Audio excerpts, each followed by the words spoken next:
One community targeted by Cuomo's restriction is the Jewish community. Joining us now to discuss the ruling is Rabbi Spero, the President, Caucus for America. Sir, thank you for joining us. He's also the author of Pushback, Reclaiming the American Judeo-Christian Spirit. Sir, what's your take on this? Does this, the governor is saying it doesn't have a practical effect, but I'm thinking you think it does.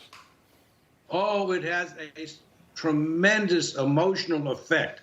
What these governors are doing, Democrat governors, Democrat mayors of cities, is they are making edicts. They're not implementing laws. They are making edicts like royal kings based on their personal preferences, which at the end deny Americans their constitutional rights. They are in favor of Planned Parenthood being opened or state liquor stores that bring in taxes, bikes being able to be rented, but not religious services in the churches and the synagogues. They have no right, no constitutional right, no American right to decide based on their preferences what people can do and cannot do. This is a tremendous emotional support to us in the religious community and those who believe in the First Amendment. I just want to say one more thing.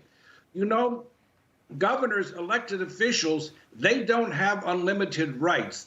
We were founded as a nation so that limits were put not on the people, but mostly limits were put on authorities, elected officials, that they shouldn't be like King George. And these governors are acting as if they have no limited authority. It's the American thing to limit their authorities when it jeopardizes the people's rights. Rabbi, do you think that this is the beginning of a domino effect in terms of, you talked about the emotional effect, but do you think that some of these powers that they're trying to take over religious institutions and other institutions are now going to start to fall?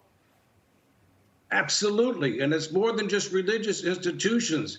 If you look at it objectively, this is socialism in action, statism in action, by Democrat governors and mayors, arbitrarily deciding what the rights are for the people in this country, contrary to how and why this country was founded. I'm certain that this will become an impetus for people to start standing up for their rights even beyond the religious freedom rights, the rights to freedom of speech and not to be silenced because Facebook or Twitter or the New York Times declares your opinion hate speech, the right to assembly. I hope this begins a cascade of the American people standing up for their rights. Yeah, Rabbi, I've lived near a Hasidic community. I've lived in Rockland County, so I know how closely knit it is. And I was curious whether there are steps that are being taken in the community to try to quash down the spreading of this, quite aside from the government, because you have your own interest in keeping people healthy, of course. Yes, I would say in about 90% of the community, there is a voluntary, self-appointed desire to limit the amount of people that come together. Now, it's important that people come together for worship. Weddings is something else. You can get married without having 1,000 people at your wedding.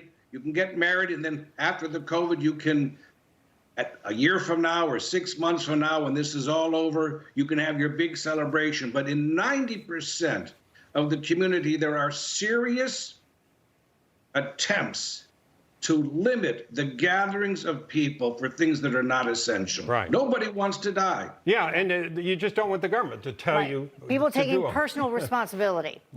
Yeah. Rabbi Spero, thank you so much for joining us today. We appreciate it. Very important topic.